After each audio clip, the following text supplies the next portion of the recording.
বন্ধুরা, তো দেখো আমি কোথায়, ছাদের উপরে বসে আছি। তো এই যে দেখো মালা গাচ্ছি, আর এই দেখো আমি পড়ে যাচ্ছি ছাদের থেকে, কিন্তু পড়িনি গাইস, পড়িনি বাইগান। তো দেখো আমি কি করছি, এই যে আম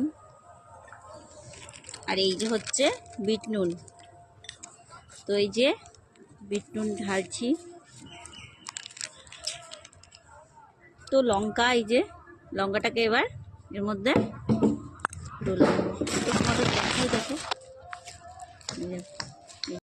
তো গাইস দেখো এই যে আম আর হচ্ছে আমার লঙ্কার বিট লবণ।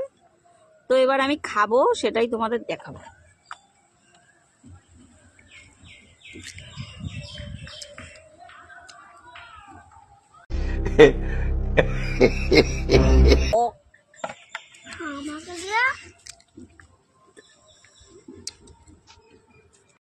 তো তোমরা কে কে এরকম ভাবে আম খেয়েছো অবশ্যই কমেন্টে জানিও। তো ভিডিওটা যদি তোমাদের ভালো লেগে থাকে তো একটু লাইক, কমেন্ট, শেয়ার আর একটু সাবস্ক্রাইব করে দিও। তো টাটা, বাই বাই।